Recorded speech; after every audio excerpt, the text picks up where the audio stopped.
Students, बच्चों स्वागत है आपका नर्सिंग स्पेयर के क्लासेस में। आज हम डिस्कस कर रहे हैं फंडामेंटल ऑफ नर्सिंग के टॉपिक्स को हम डिस्कस कर रहे हैं। हमारा इस सीरीज में हम क्या डिस्कस कर रहे हैं, फंडामेंटल ऑफ नर्सिंग के टॉपिक्स को। तो आज का हमारा टॉपिक है FON में, आज का हमारा टॉपिक है यूरिनरी कैथेटराइजेशन। आज हम डिस्कस करने जा रहे हैं यूरिनरी कैथेटराइजेशन के बारे में। चलो बच्चों स्टार्ट करते हैं हमारा आज का ये डिस्कशन।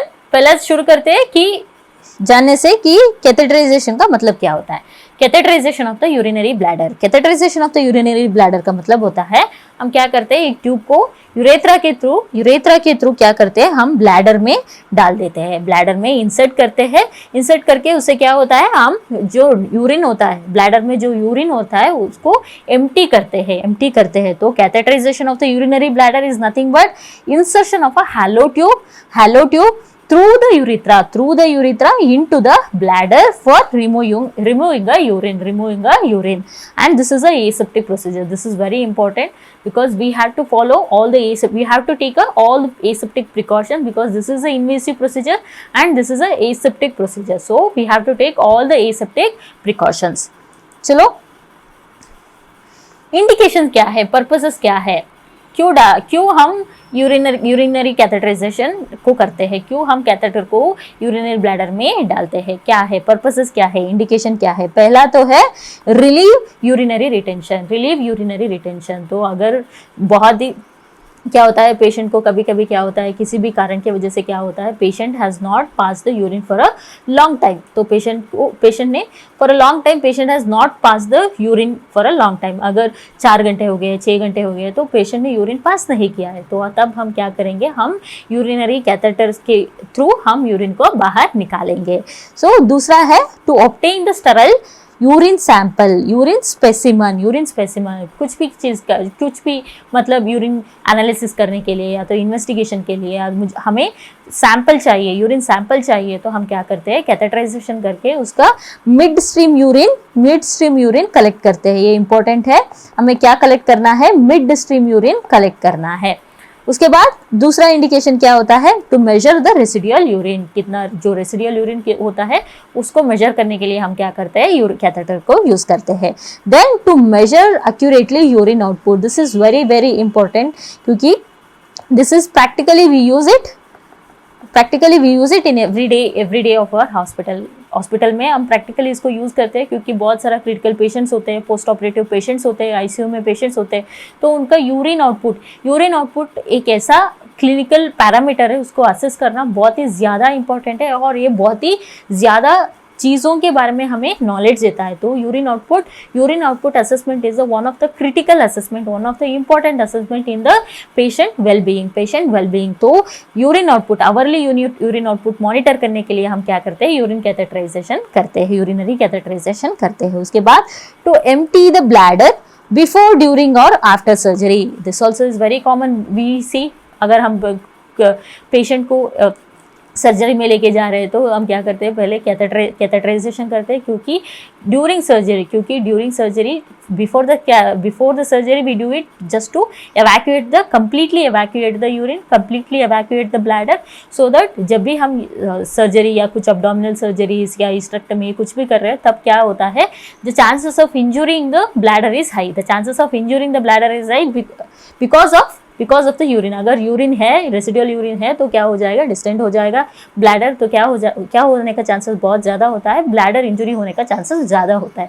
तो कम करने के लिए क्या करते हैं हम लोग, वी प्लेस अ कैथेटर। उसके बाद आफ्टर सर्जरी पेशेंट एम्बुलेट नहीं कर सकता है, 48 आवर्स तक एम्बुलेट नहीं कर सकते, तो क्या करते हैं हम लोग, usually catheterization. Again the same point मैंने अभी बताया था, जो यूरिन आउटपुट मॉनिटर करने के लिए post operatively urine output monitor करना बहुत ही इंपॉर्टेंट है क्योंकि फ्लूइड रिस्पॉन्स कैसा होता है, ये सब कुछ हमें कैसे पता चलता है, यूरिन आउटपुट की वजह से ही पता चलता है। तो उस मॉनिटर करना बहुत ज़्यादा इंपॉर्टेंट है, इसलिए आफ्टर सर्जरी ऑल्सो हम पेशेंट को कैथेटराइज करते हैं। तो चलो we'll see parts of the catheter। Catheter का पार्ट्स देख लेते हैं। पहले ये जो है इसको क्या बोलते हैं, राउंडेड टिप। यहाँ पे टिप जो है वो राउंडेड है। उसके बाद एक ओपनिंग है। इस ओपनिंग को क्या बोलते हैं, ब्लैडर ओपनिंग। यहीं से ही यूरिन ट्यूब के अंदर पास होता है। उसके बाद यहाँ पे एक बलून है, यहाँ पे एक बलून है। इस बलून को अगर हम इस बलून के अंदर डिस्टिल वाटर डाल के इन्फ्लेट करेंगे तो क्या हो जाएगा, ये कैथेटर को सिक्योर करेगा, कैथेटर को यूरिनरी ब्लैडर के अंदर सिक्योर करेगा। तो इस बलून को हम कैसे यूज करते हैं, कैथेटर को ब्लैडर के अंदर सिक्योर करने के लिए इस बलून को हम यूज करते हैं। तो इसके बाद क्या है, यहाँ पे 2 पोर्ट्स है। इस पोर्ट से हम क्या करते हैं, this is called as a balloon inflation port. Balloon को इन्फ्लेट करने के लिए यहाँ से हम क्या करते हैं, एक सिरिंज में डिस्टिल वाटर डालते हैं। डिस्टिल वाटर डालने के बाद क्या होता है, ये जो बलून है वो इन्फ्लेट हो जाता है। उसके बाद एक और पोर्ट है। इस पोर्ट का यूसेज क्या है, this is urine drainage port. This is urine, यहाँ से यूरिन ड्रेन होता है, यहाँ से यूरिन ऐसे ड्रेन होके इसको इसी यूरिन ड्रेनेज पोर्ट को हम क्या कनेक्ट करते हैं, यूरिन बैग को कनेक्ट करता है। ये जो यूरिन होता है वो बैग में कलेक्ट हो जाता है। So these are the parts of the catheter. उसके बाद कैथेटर साइज के बारे में देख लेते हैं। Catheter size we denote size of the catheter in the French. तो 1 French is equal to 0.3 mm, हमें पता है ये है। So smaller the number smaller the catheter. अगर नंबर स्मॉल है, अगर मैं 8 फ्रेंच की बात कर रही हूँ, 10 फ्रेंच की बात कर रही हूँ, तो कैथेटर का साइज भी छोटा ही होगा, स्मॉल ही होगा। तो छोटा, ये स्मॉल साइज कैथेटर कहाँ पे यूज करते हैं, we usually use it in the childrens पे 8 या 10 फ्रेंच का कैथेटर हम यूज करते हैं। अगर फीमेल्स है तो वी यूजुअली गो विद 14 और 16 फ्रेंच कैथेटर्स। मेल है तो we go with larger catheters इसलिए यूज करते हैं मेल में, क्योंकि अगर लार्जर कैथेटर्स है तो स्टिफ होते हैं, पुश करने के लिए बहुत ही इजी होता है। और the length of the urethra in male patient is bigger. Urethra का लेंथ कितना होता है, यूजुअली मेल्स में इट इज 18 to 20 सेंटीमीटर, लेकिन फीमेल्स में कितना होता है, it is only up to 5 centimetre. So देख रहे हो यहाँ पे जो लेंथ है, यूरेथ्रा का लेंथ है वो बहुत ज्यादा है मेल्स में। सो इसलिए हम क्या करते हैं, we use the larger catheters। तो उसके बाद चलो देखते हैं, एक क्वेश्चन पूछा गया था नॉर्थ सेट 2024 में। एक क्वेश्चन पूछा गया था, बहुत ही ट्रिकी क्वेश्चन था। देखने में तो बहुत ही आसान है, लेकिन जब आंसर करने लगेंगे तो बहुत सारे बच्चों ने तो 2 ऑप्शन में अटक गए थे। तो चलो देखते हैं क्या है क्वेश्चन ये था कि the size numbering of French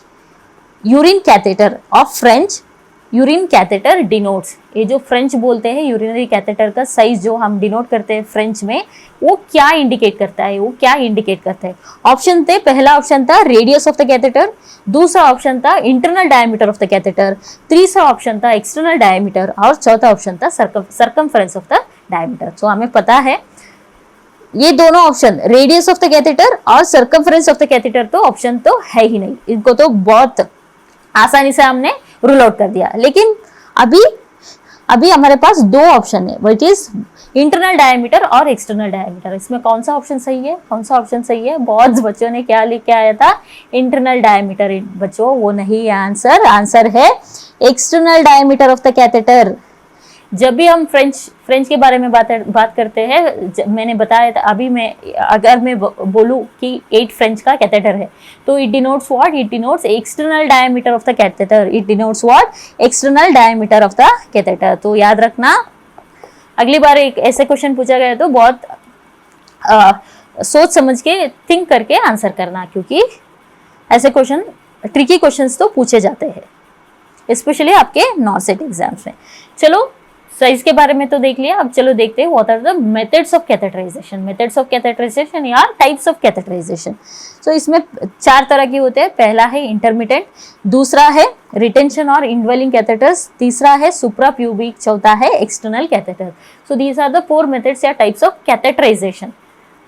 तो पहले चलो शुरू करते हैं इंटरमिटेंट कैथेटर का मतलब क्या होता है, नेम ही इंडिकेट कर रहा है इंटरमिटेंट का मतलब क्या है, we are keeping it for a very small duration.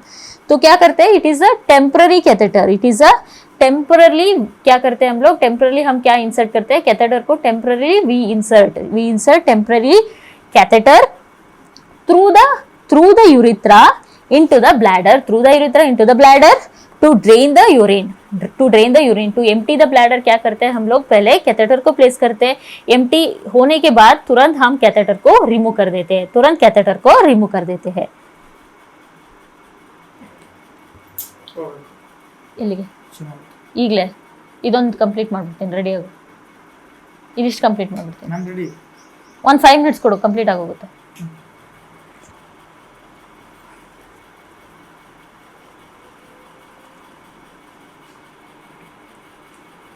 Retake.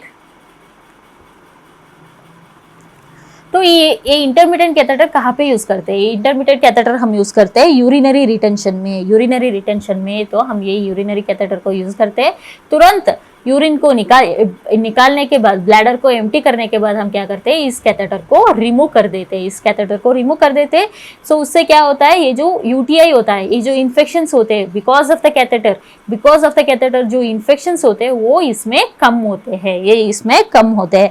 So we are reducing the infections, we are reducing the infection risk compared to long term indwelling catheters, we are reducing the infections rate। और एक और important use होता है इसका, patient can insert this catheter, patient आराम से can insert this catheter because mostly for catheters, what type of catheter what we use for indwelling catheters are without inflation balloon, so they can use it, and we use the straight catheters, so बहुत ही आसान हो जाता है patient को insert करने में। तो this is about the intermittent catheterization. उसके बाद चलो दूसरा कौन सा है हमारा, रिटेंशन और indwelling catheter. Retention catheter, as the name indicates, retention मतलब कि we are keeping that catheter for some time, there is a catheter को हम कुछ देर तक वहीं पे छोड़ रहे हैं, तो we are keeping it for a period of time. So क्या करते हैं, मैंने क्या बताया था, एक यहाँ पे 2 पोर्ट होते हैं, एक पोर्ट होता है इन्फ्लेट करने के लिए, दूसरा होता है यूरिन ड्रेनेज के लिए। सो उस पोर्ट को हम क्या करते हैं, यूरिन बैग के साथ कनेक्ट कर लेते हैं, यूरिन बैग के साथ कनेक्ट करके ऐसे नीचे रखते हैं। तो इसमें एक और इम्पोर्टेंट क्वेश्चन पूछा जा सकता है कि what is the principle behind urine drainage, urine drainage के प्रिंसिपल क्या है? It is nothing but your gravity। बच्चों इंपॉर्टेंट है ये ग्रेविटी की वजह से क्या होता है, यूरिन ड्रेन होता है, यूरिन नीचे ड्रेन होता है। तो ग्रेविटी की वजह से ड्रेन हो रहा है, तो क्या करना है हमें, ये जो यूरिन बैग होता है, उस यूरिन बैग को कहाँ पे प्लेस करना है हमें it should be kept below the bladder. Suppose यहाँ पे ब्लैडर है, तो हमें क्या करना है, इस बैग को हमें नीचे प्लेस करना है। We should be kept below the bladder, नीचे मतलब बिलो द ब्लैडर रखना है, below the bladder, and it should not touch the floor, and should be kept below the bladder. ये भी क्वेश्चन बहुत बार तो आपका नर्सिंग एग्जाम से पूछा गया है कि where do you place your urinary drainage bag, कहाँ पे, it is below the bladder and it should not touch the floor. उसके बाद थोड़ा बहुत बैग के बारे में पढ़ लेते हैं, यूरो बैग के बारे में पढ़ लेते हैं। यूरिनरी बैग इसमें 2 तरह की होते हैं, पहला जो हम नॉर्मली हॉस्पिटल्स में देखे हुए हैं दोनों को यूज करते हैं, लेकिन एक होता है यूरो बैग, दूसरा होता है यूरोमीटर। तो ये क्या होता है, एक बैग होता है, बैग में एक यहाँ से आके यूरिन जो है वो कलेक्ट होता है, और यहाँ से हम यूरिन को डिस्कार्ड कर लेते हैं, इस पोर्ट से यूरिन को डिस्कार्ड कर लेते हैं। तो क्या होता है, तो जैसे जैसे यूरिन फिल होता जाएगा, तो पहला तो नीचे के पोर्शन फिल होता जाएगा ऐसे। तो ये जो ड्रेनेज है, इट इज टूवर्ड्स अपवर्ड्स, ये जो ड्रेनेज है ये अपवर्ड्स होता है, उसकी वजह से क्या हो सकता है, ये जो अगर आपके बैक्टीरिया में, अगर यूरिन में अगर कुछ बैक्टीरिया से, कुछ माइक्रो ऑर्गेनिज्म से, they can travel into bladder and can cause UTI. So urinary bag में क्या होता है, there is a risk of UTI, क्योंकि वजह क्या होता है, ड्रेनेज जो होता है वो अपवर्ड होता है, इसलिए क्या होता है there can be chances of UTI. और एक और इम्पॉर्टेंट बात, यहाँ पे क्या होता है, जो मार्किंग्स होते हैं, इसमें मार्किंग्स ऐसे होते हैं कि 100 ml, 200 ml, 300 ml ऐसे होता है। ऐसे मार्किंग्स होता है। तो आवरली मॉनिटरिंग हम इससे बहुत मुश्किल हो जाता है, यूरोबैग पे आवरली मॉनिटरिंग करना बहुत ही मुश्किल हो जाता है। तो इसलिए हम क्या यूज करते हैं, यूरोमीटर। यूरोमीटर में क्या होता है, यूरोमीटर में तो दो पार्ट्स होते हैं। पहला तो एक डब्बा होता है, उसके पीछे क्या होता है, एक बैग होता है। तो इस डब्बे में अगर थोड़ा बहुत यूरिन भी है, अगर 5 ml यूरिन तक भी इसमें कलेक्ट हो सकता है, इसमें भी कलेक्ट हो सकता है, लेकिन मॉनिटर करने के लिए हम 5 ml यूरिन तक को भी हम देख सकते हैं, हम मॉनिटर कर सकते हैं। तो इसमें पहला क्या होता है, ये जो यूरिन है वो यहाँ पे कलेक्ट होता है, यहाँ पे अप टू यहाँ पे कितना मार्किंग्स होता है, it is up to 100 ml। सो 100 ml फिल होने के बाद यहाँ से जो पीछे का बैग है वहाँ पे यूरिन कलेक्ट होना शुरू होता है। तो अगर आवरली मॉनिटरिंग के लिए हमें कुछ कौन सी बैग यूज करना है, हमें यूरोमीटर को यूज करना है। हमें यूरोमीटर को आवरली यूरिन आउटपुट मॉनिटरिंग के लिए यूज करना है। और ये जो ड्रेनेज होता है वो डाउनवर्ड्स की तरफ होता है, ये जो ड्रेनेज होता है वो डाउनवर्ड्स की तरफ होता है। तो the chances of UTI are less, and the drainage is downwards।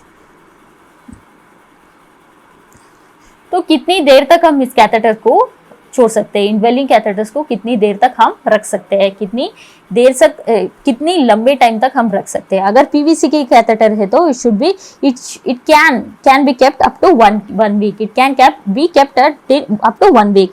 अगर रबर कैथेटर है तो 21 डेज तक हम रख सकते हैं। सिलिकॉन कैथेटर है तो 90 डेज तक हम ये रख सकते हैं। तो ये हो गया इंडवेलिंग कैथेटर के बारे में। चलो अगले कैथेटराइजेशन के बारे में डिस्कस करते हैं, वो है सुप्राप्यूबिक कैथेटर। सो अभी जो मैंने बताया था वो सारे कैथेटराइजेशन कैसे करते हैं हम लोग, यूरेथ्रा से हम यूरिनरी ब्लैडर में ट्यूब पास करते हैं। लेकिन सुप्राप्यूबिक में क्या करते हैं हम लोग, सुप्राप्यूबिक एरिया में हम एक इंसिशन डालते हैं, स्किन के ऊपर एक इंसिशन डाल के through that incision we put the catheter inside the bladder.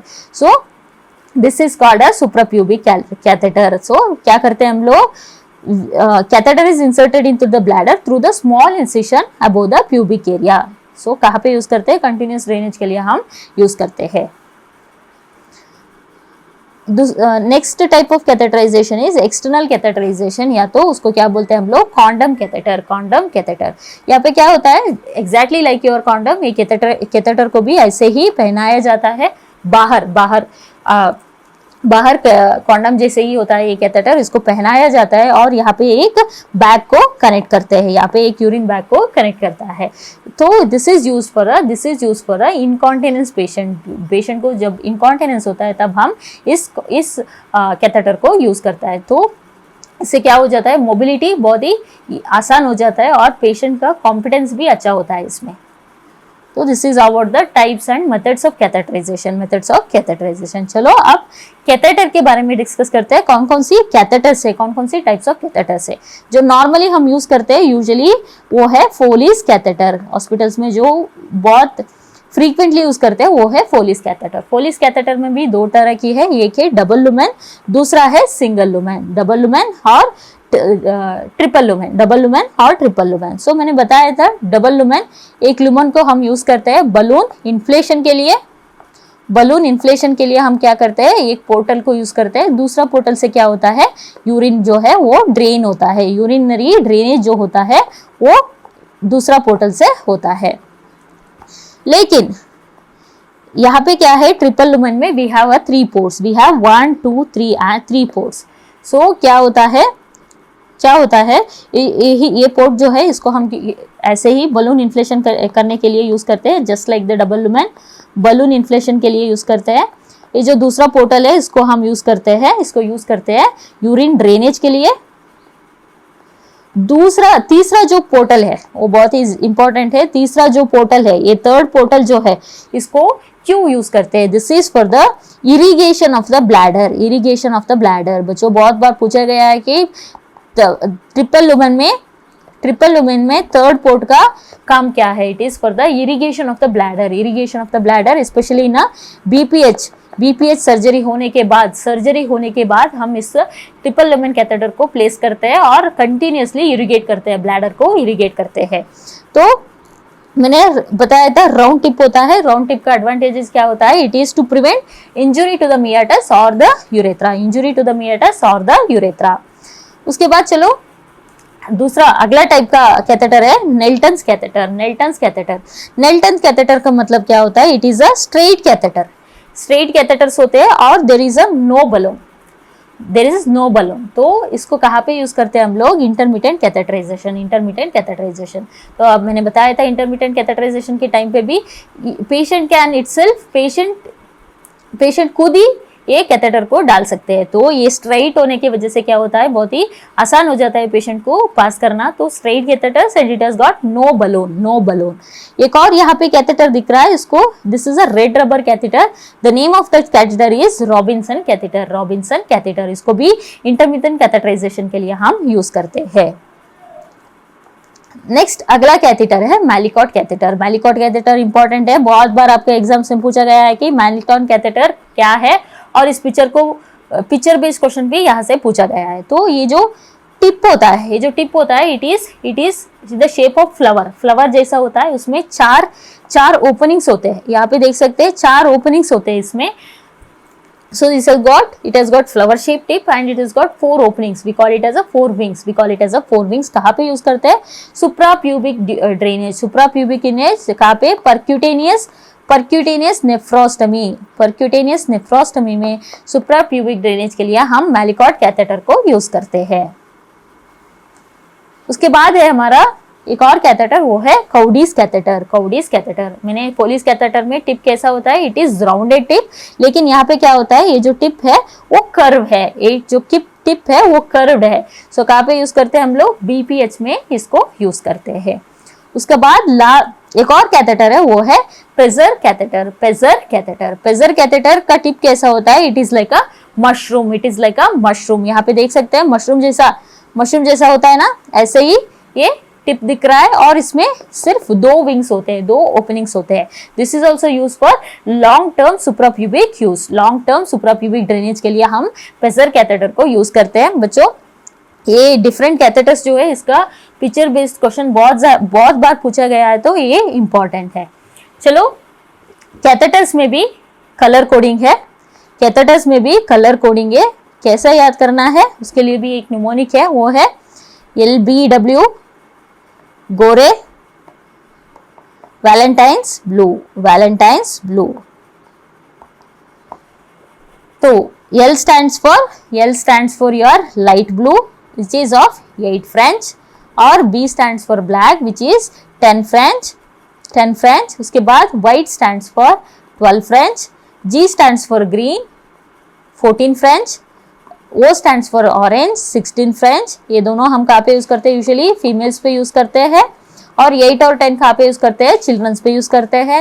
And R stands for red, that is 8 French, 18 French, and even yellow stands for 20 French। और 16 और 18 French कहाँ पे यूज करते हैं? Usually we use it in a male patient, we usually use it in a male patients।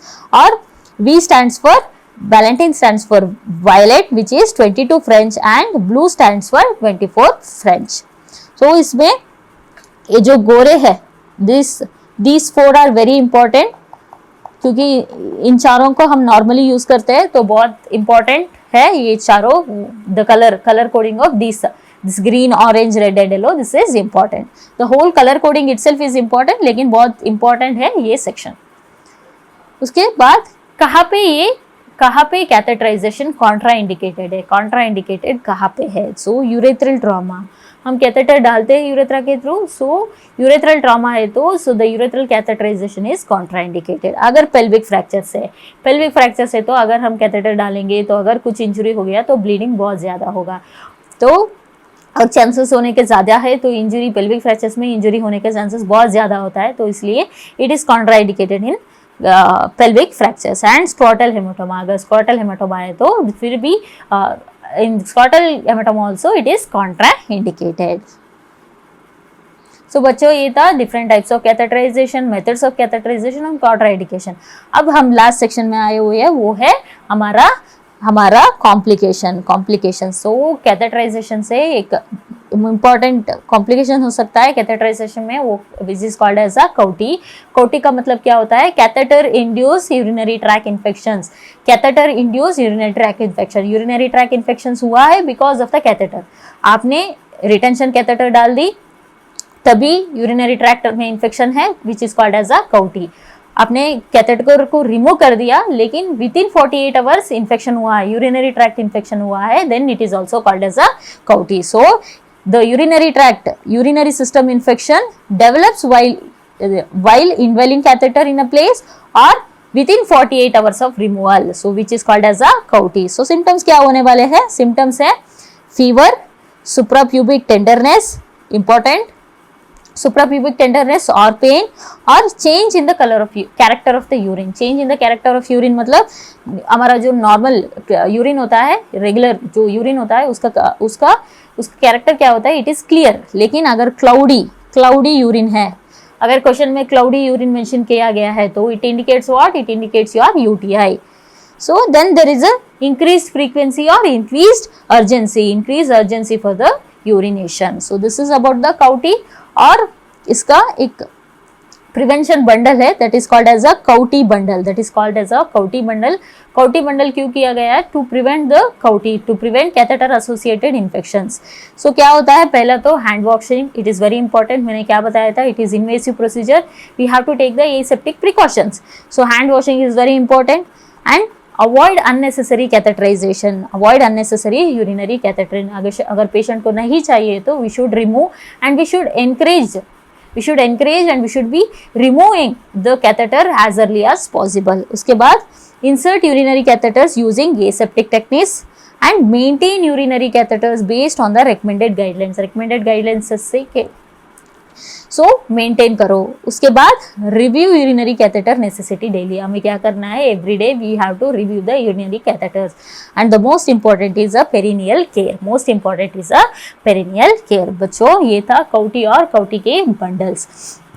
एक और part यहाँ पे रह गया है, वो है यूरिनरी कैथेटराइजेशन का प्रोसीजर क्या होने वाला है मेल्स और फीमेल्स में, हम हमारा अगले क्लास में डिस्कस करेंगे। अब इस क्लास में हमने टाइप्स डिस्कस कर लिया, मेथड्स डिस्कस कर लिया, और कॉम्प्लिकेशंस क्या क्या होने वाला है इन सब के बारे में हमने इस क्लास में डिस्कस कर लिया है। तो इसी के साथ हम क्या करेंगे? आज का हमारा ये डिस्कशन खत्म करेंगे। Thank you.